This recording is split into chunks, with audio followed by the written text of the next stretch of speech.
La libertad es lo que el ser humano decide hacer con las cosas que le han hecho. Jean-Paul Sartre. Buenas noches, sean todos bienvenidos, bienvenidas a Tungurahua tiene la palabra, su espacio semanal de rendición de cuentas, donde informamos de la actividad legislativa y del trabajo de su representante, la asambleísta Betty Carrillo. Esta semana, en la provincia de Tungurahua, recibimos la visita del candidato a la presidencia, Lenín Moreno, quien se reunió con varios sectores sociales y del desarrollo económico. Estos fueron los aspectos más destacados de su visita a Bioalimentar.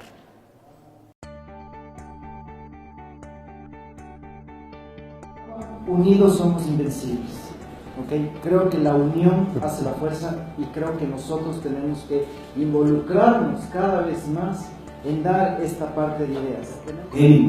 Cuenta con nosotros como empresarios, rodea de gente empresaria. Estamos prestos, todos los empresarios aquí, a colaborar contigo en el día a día. Jamás te fallaremos. Desde manifestar en primer lugar que recalco mi llamado al diálogo. En eso estamos. El diálogo no es un sitio al que se llega. El diálogo es un camino que nos llega a un objetivo. El diálogo nunca termina. Eso es lo bueno del diálogo, que el diálogo no se agota. Se agota muchas veces para tomar una decisión, pero en más de una ocasión sobre esa decisión hay que volver a dialogar. Todo es cambiable, todo es perfectible, todo se puede cambiar. No hay nada que no pueda mejorarse. Todo puede hacérselo de una mejor manera. Y tenemos que hacerlo, y tenemos que hacerlo con ustedes. Vuelvo a recalcar, así como lo hicimos con las personas con discapacidad. Nada para ellos sin ellos. Igual, nada para los empresarios sin los empresarios. Esa ha sido mi oferta más formal. El empresario es un percherón que carga un fardo muy duro y hay que ayudarle. Porque es el gran generador de la producción, de la inversión, del empleo, que a la final cierra el círculo con el bienestar de cada una de las familias.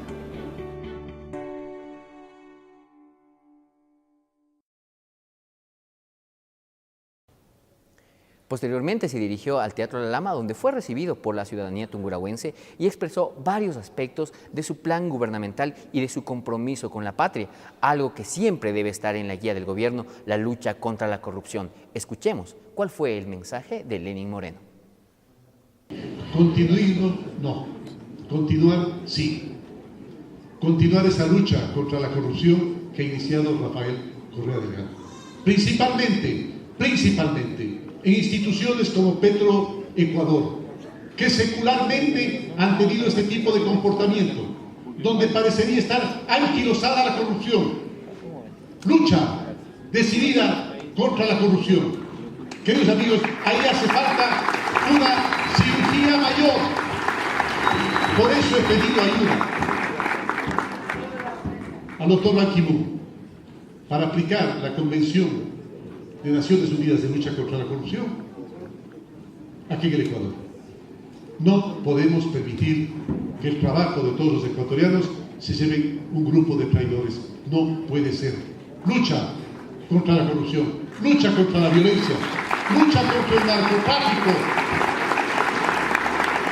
Amigos, esto es palabra mayor. Tenemos que hacer un compromiso firme de luchar contra el narcotráfico. No puede ser que estas mafias sinvergüenzas les roben el futuro a nuestros niños y a nuestros jóvenes. Basta con que un niño o un joven caiga en la dependencia, consideremos que estamos perdidos. Hasta que no exista un solo niño y un solo joven que no esté libre de las drogas.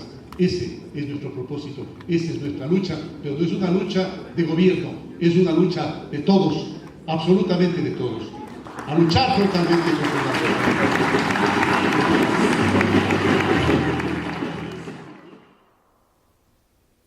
Jamás será posible construir un proyecto de nación que sea duradero si es que no se atiende la base fundamental del desarrollo, que es la educación. Escuchemos cuál es la visión del candidato Lenín Moreno respecto a este tema. Que ninguna persona que haya egresado del colegio, que quiera seguir estudiando, no tenga la oportunidad de estudiar. Queridos amigos, ¿vamos a cuidar la calidad de nuestras universidades? Sí. Pero al mismo tiempo vamos a dar la oportunidad a los bachilleres que se han graduado y que no han aprobado el examen. Que cada facultad tenga un propedéutico en el cual se equipare conocimientos, se equipare oportunidades, para que el joven que quiere ser un profesional lo sea. Tantas veces desee repetir el examen, lo es. Si es que realmente tiene la tenacidad, el amor por la profesión, seguramente aprobará en algún momento el examen, después, por cierto, de que se le ayude.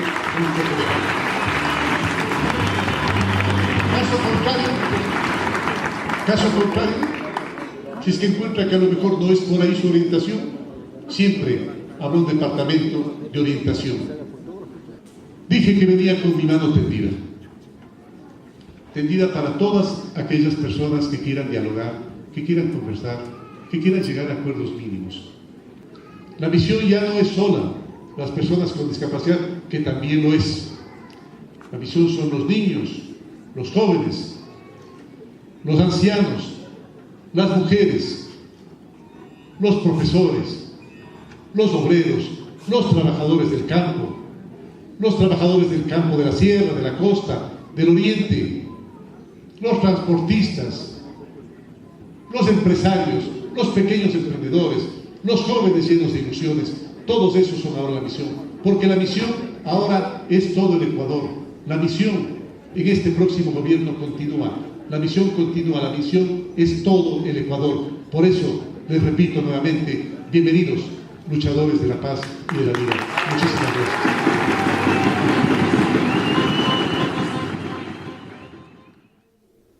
Esta semana en el Pleno de la Asamblea Nacional se conoció y se trató en primer debate el proyecto de movilidad humana. La asambleísta Betty Carrillo, en su intervención, señaló que es necesario ejercer también fiscalización sobre el accionar de los funcionarios que han dificultado el retorno de nuestros compatriotas migrantes. Esto fue lo que dijo su representante en el Pleno. Creo que no debemos cerrar los ojos ante las denuncias que aquí se han hecho, ante los planteamientos que se han dado con respecto al retorno de los migrantes.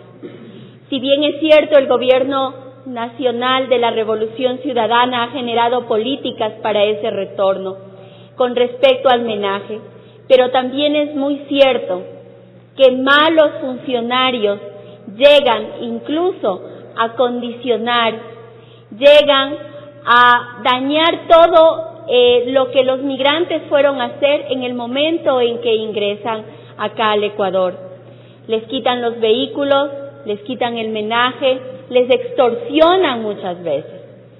Creo que es importante que la Comisión, frente a estas denuncias públicas que se han dado el día de hoy, convoquen de manera inmediata dentro de un proceso de investigación a quien está al frente de la Dirección Nacional de Aduana, quien debe responder frente a las denuncias que aquí se han presentado en contra de migrantes.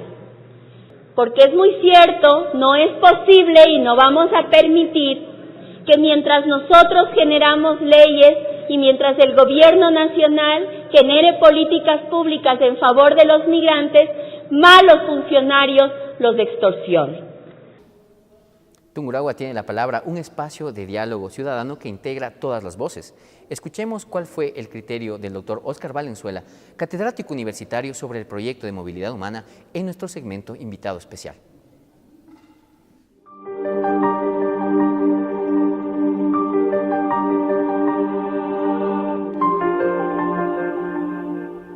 Tungurahua tiene la palabra informándole a usted del trabajo realizado en la Asamblea Nacional. Tenemos el gusto de contar en nuestro segmento invitado especial con la presencia de un ilustre catedrático, el doctor Óscar Valenzuela. Él es máster en Relaciones Internacionales por la Universidad Central del Ecuador, abogado por la Facultad de Jurisprudencia y además presidente de la Fundación Lex Ayuda, organización sin fines de lucro que proporciona asesoría jurídica a las personas en situación de movilidad humana. Bienvenido, Óscar, a Tungurahua tiene la palabra. Muchas gracias, Pablo César. Aquí estamos para servirte. El tema que vamos a tratar con nuestro distinguido invitado es la aprobación del primer debate de la Ley de Movilidad Humana. Óscar ha estado permanentemente estudiando el tema y se ha dedicado su vida prácticamente al conocimiento y al trabajo social en esta materia. ¿Cómo ves la aprobación de esta importante iniciativa? ¿Qué cuerpos unifica y cuál es la situación jurídica en el país a partir de ello? Bueno, con la aprobación de la Ley Orgánica de Movilidad Humana, Ecuador da un gran paso porque actualiza su legislación migratoria que ya tiene 45 años. Es la legislación migratoria más antigua de Sudamérica. Todo el resto de países, excepto Ecuador, que es del año 1971, y Chile de 1974, todo el resto de países de la región sudamericana han modificado su legislación y se han acoplado a los tiempos actuales en que estamos viviendo. La legislación ecuatoriana, la Ley Orgánica de Movilidad Humana, agrupan en un solo cuerpo la Ley de Extranjería y la Ley de Migración, que son de 1971, la Ley de Documentos de Viaje y la Ley de Naturalización. Es decir, creo que constituye un gran esfuerzo que va a hacer la Asamblea Nacional y va a pasar a la historia por este hecho. Además de que va plasmando poco a poco los ideales consagrados en la Constitución del 2008, que fue pionera en muchas conceptualizaciones de derechos sociales. ¿Cómo ves este marco ya aplicado a la ley, sobre todo lo que es el principio de ciudadanía universal? Bueno, ya estamos, en realidad en Sudamérica se han dado grandes pasos para llegar a la conceptualización de la ciudadanía. La ciudadanía es un derecho que tienen todos los nacionales de Sudamérica para participar en los temas trascendentales de cada uno de sus países, incluso los países donde residen. Entonces, si se logra plasmar esto del concepto de ciudadanía dentro de las legislaciones sudamericanas, estamos dando un gran paso porque permite la integración de los nacionales de otros estados de Sudamérica en los países receptores. Y sobre esto también quisiera rescatar, digamos, ya vamos caminando hacia el libre tránsito por los países de la región de Sudamérica para los nacionales de Sudamérica. En esto también hay que destacar, ¿no es cierto?, los esfuerzos que se han hecho en el interior del Mercosur con algunos acuerdos regionales como el acuerdo de documentos de viaje, el acuerdo de residencia para los nacionales dentro de los países de la región. Ya uno ya no es necesario viajar con pasaporte, sino que puede viajar con su propio documento de identidad y ya tampoco se requieren visas. Entonces ahora hay que dar el gran paso para permitir que los nacionales de los estados partes puedan transitar libremente por Sudamérica. Hablando en el contexto latinoamericano, ¿cómo la política de inmigración posibilita la política de integración? Bueno, es una integración diferente a la de Europa. Es decir, creemos que en Europa, que son países muy disímiles, con idiomas diferentes, con creencias religiosas, con creencias culturales diferentes, en Sudamérica tenemos la gran ventaja de que somos pueblos unificados desde antes de la época precolombina, digamos. Ya los pueblos transitaban y se comunicaban entre ellos. Entonces se trata de una integración que ya la tenemos, es decir, hay una integración de cultura, una integración de idiomas, una integración de religiones, de cosmovisiones propias. No hay ninguna diferencia entre un señor de Argentina y un señor de Colombia, porque más o menos nos entendemos igual. Entonces creo que vamos caminando por el mismo camino, ¿no?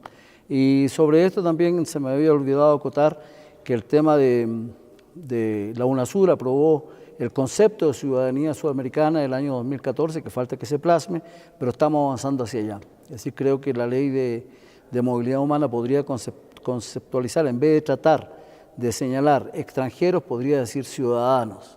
Ciudadanos, porque eso es un término más acorde con nuestra realidad en Sudamérica. La migración siempre ha sido un hecho universal.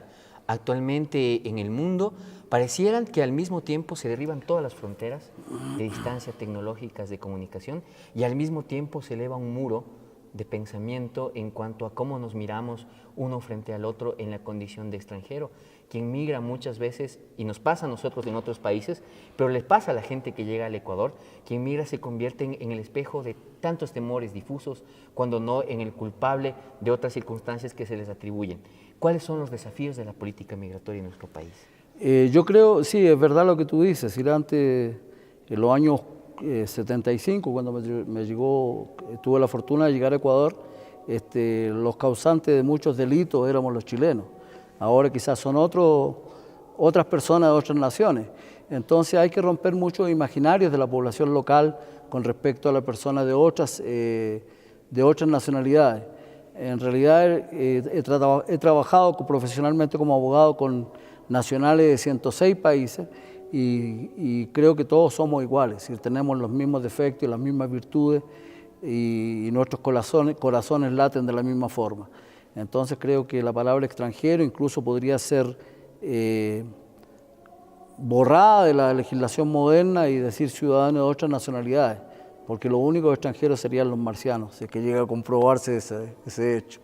Entonces hay que romper esos mitos, esas diferencias. La gente cruza, desde que salieron de hace 65.000 años desde África, la gente está en constante movilidad y no hay ninguna diferencia, es decir, si es que la delincuencia será por cada país el 0,00001%, es decir, vamos a tener que vivir con eso, es decir, pero no hay que restringir las barreras de ingreso ni de salida del país a las personas de otras nacionalidades, porque somos todos iguales.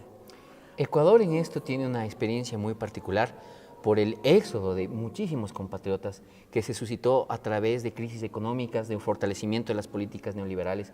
Muchos de ellos tienen el deseo de volver y es compromiso del Estado otorgarles condiciones para que esto sea posible. La asambleísta Betty Carrillo, en su intervención en el Pleno, señaló algunas irregularidades que se estarían produciendo en el servicio de aduanas y en las acciones de ciertos funcionarios que desdicen de este empeño estatal de hacer que la patria vuelva a ser un hogar para tantos compatriotas en el exterior. ¿Cuál es su opinión sobre esto? Yo creo que la gente que tiene el derecho, es decir, es un derecho, la movilidad humana es un derecho y no hay que poner trabas. Hay que dar las facilidades para que la gente pueda reinsertarse a su país si es que lo desea. Quiero destacar que ayer, el 23 de noviembre se firmó un convenio entre Chile y Ecuador para facilitar la regularización tanto de los 25.000 ecuatorianos que hay en Chile en estos momentos como de los tantos chilenos que viven acá en Ecuador. Y esos son avances porque hay que buscar políticas migratorias de integración y que la gente tenga facilidad de acceder no solamente a vivir, sino que también a trabajar, al reconocimiento de títulos, ¿no es cierto?, a un cruce de información de los seguros, de la seguridad social de los países sudamericanos. Entonces sí, está muy bien y hay que dar los funcionarios en los países emisores, en este caso, es decir, los funcionarios de Ecuador, deberían dar las facilidades pertinentes para que sus compatriotas, para que los nacionales ecuatorianos puedan regresar al país y puedan reinsertarse económica y socialmente. Hay que dar las facilidades, pero desgraciadamente hay algunos casos que se han suscitado en aduana, que son de dominio público, y que han puesto trabas. Yo he tenido varias denuncias de ecuatorianos que han tratado de regresar a sus países y han regresado a su país, pero le han puesto trabas en aduana. Eso es una realidad. Y hay más otros desafíos que deben atenderse en lo jurídico, como por ejemplo el acceso al crédito de una persona que llega y no tiene ningún historial en el país. Y no quiere decir que no tenga empeño, no tenga trabajo, no tenga experiencia, no tenga un bagaje de conocimientos que desea entregarle a su patria. Claro, y no solamente el crédito, también está el reconocimiento de los títulos, que deben ser un poquito más ágiles. Aunque sí yo debo decir que en el CNCIT, la Secretaría Nacional de Universidades e Innovación Tecnológica, el CNCIT, sí se hacen los procesos más o menos rápidos el reconocimiento de títulos. Eso también debiera suceder en otros países, que es mucho más lento, pero debiera haber un reconocimiento de títulos tecnológicos para que la persona pueda reinsertarse. Y que los bancos del Estado, fundamentalmente a través del Banco Ecuador ahora, el antiguo Banco de Fomento, que dé las facilidades de crédito para que la gente pueda empezar su emprendimiento. Y es muy curioso sobre esto. En España, por ejemplo, he visto gente ecuatoriana que está muy bien catalogada y se los consideran muy buenos trabajadores. Lo mismo en Chile, los médicos ecuatorianos son muy bien catalogados porque tienen un acceso fácil al paciente y están bien catalogados. Entonces sí hay que darles posibilidades a la gente que se ha desarrollado y se ha establecido en nuestros países para que también puedan volver al país. Así es, de esta forma el ecuatoriano demuestra que en donde está es un sujeto que trabaja, que se empeña, que demuestra sus capacidades y que puede competir a nivel mundial. E igualmente para los ecuatorianos que estamos aquí, tenemos que ver en los migrantes que llegan, sean compatriotas retornados o personas que vienen de otras nacionalidades por diversas circunstancias, que esas personas también pueden venir a contribuir y sobre todo a demostrarnos que nuestro país sigue siendo para muchos una tierra de esperanza. Muchísimas gracias la presencia del doctor Óscar Valenzuela en este espacio de Tungurahua tiene la palabra para hablar del tema de movilidad humana. Esperamos haber no solamente informado del trabajo legislativo, sino haberle dejado una reflexión y un mensaje sobre el derecho del ser humano a viajar, a derribar sus fronteras. De esta manera informamos para usted los aspectos más destacados del trabajo desde la Asamblea Nacional. A continuación, tenemos el gusto de conversar con la asambleísta María Augusta Calle sobre el proyecto de agrobiodiversidad, semillas y fomento agroecológico. Cada vez que te sirves una manzana, ¿te has preguntado por el proceso que se lleva a cabo hasta que llegue a la alacena de tu hogar? Los agricultores trabajan la tierra con semillas que más tarde se convierten en frutos maduros y jugosos.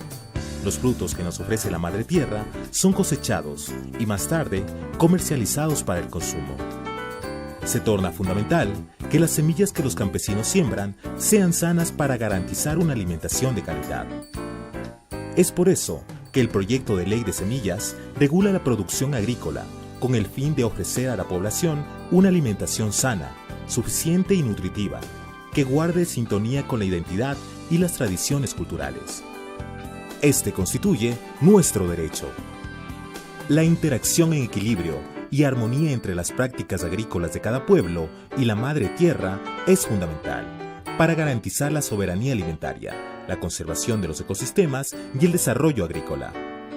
De ahí que la Ley de Semillas norma el uso y conservación de la agrobiodiversidad, con enfoque a los recursos fitogenéticos o vegetales, aquellos que se destinan a la agricultura, para que la población goce de alimentos sanos y de esta forma asegurar su bienestar. Además, la ley establece la participación del Estado en la cadena de producción y calidad de alimentos. Determina mecanismos óptimos para la negociación entre productores y consumidores. Dinamiza los modos de producción y mejora las condiciones para la producción de la agricultura familiar e innova los mercados locales. La Ley de Semillas, por la soberanía alimentaria en el Ecuador.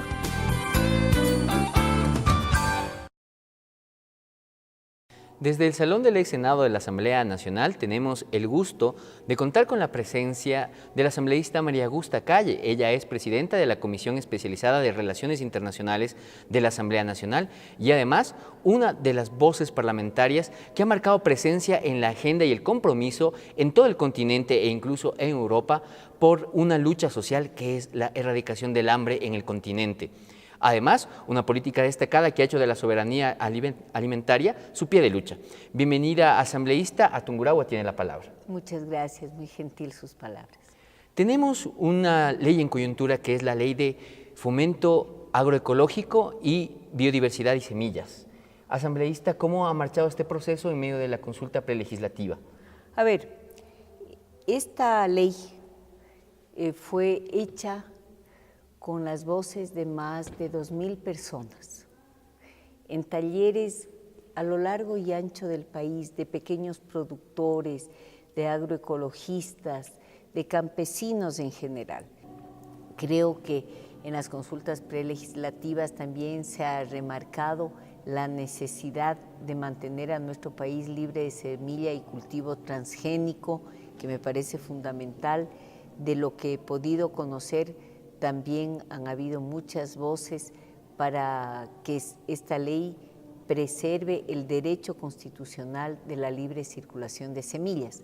Es decir, hay varios principios que permean el texto del primer informe que parece que se han sostenido y que en la consulta prelegislativa que se ha hecho a lo largo y ancho del país, que ha sido una consulta muy amplia realmente, de felicitar a los miembros de la comisión, esos principios están consolidados.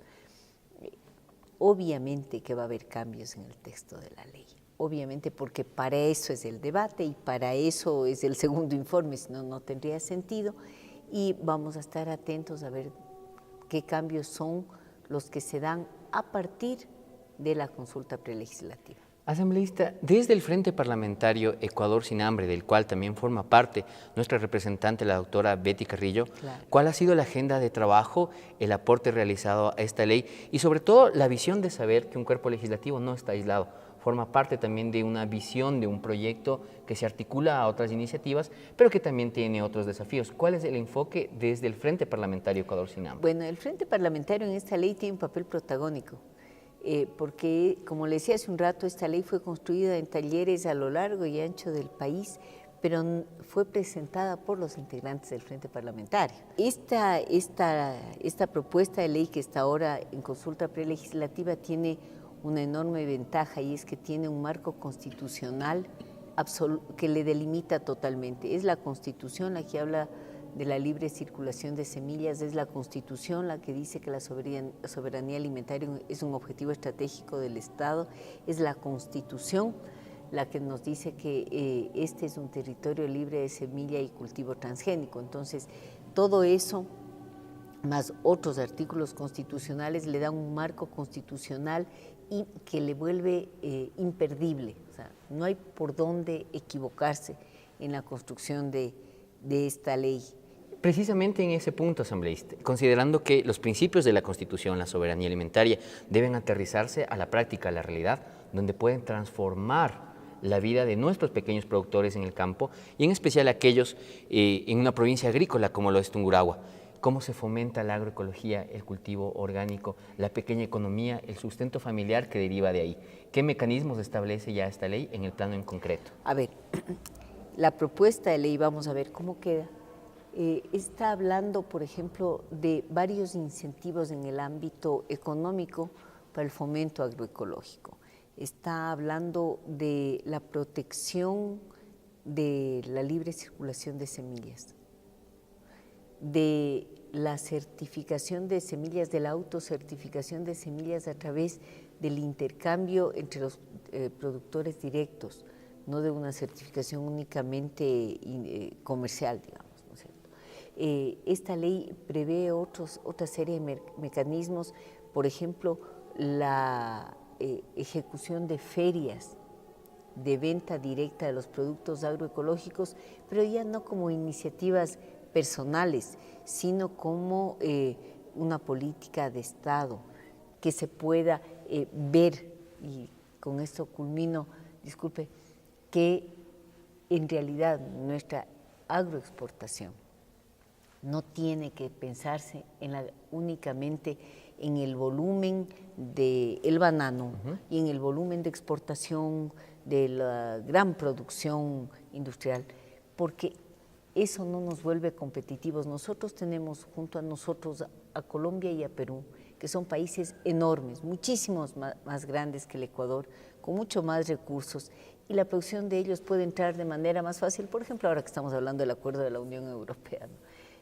¿Cómo vamos a competir con lo que nos manda, con lo que exporta Perú y Colombia? A nivel de volumen no queda para nada, pero lo que sí podemos es entrar a competir buscando el nicho de lo que nos da nuestra Constitución: producción agroecológica, producción que llega a otros mercados, a la propia Europa, y que es muy valorada, una producción sana, sin agrotóxicos, una producción que vaya de un país donde no existe ni la semilla transgénica. Ese nicho de mercado, pensando comercialmente, únicamente comercialmente, es absolutamente rentable y apetecible, y hacia allá debería el país como política comercial apuntar, pero para eso tenemos que sostener la agroecología acá, tenemos que cambiar la matriz de producción agraria que tenemos ahora acá, pensando que es la megaproducción, que se cree que los grandes cultivos son la salida del país, cuando realmente está económicamente la salida está mirando desde la agroecología. Es la única posibilidad que tenemos para competir en el mundo. De esa manera se puede demostrar también que la rentabilidad, el progreso económico, la mejora de las condiciones materiales no tiene por qué estar lejos de los criterios de justicia, del respeto al derecho y del progreso social. Estas son las leyes que se van construyendo en la Asamblea Nacional del Ecuador. Sabemos que nos ven también en las comunidades, nuestros agroproductores, nuestros pequeños campesinos. Contáctese a estos números que aparecen en pantalla para proponer, para generar espacios de diálogo. Aquí en Tungurahua tiene la palabra. Agradecemos infinitamente la presencia de la asambleísta María Augusta Calle por sus valiosos criterios.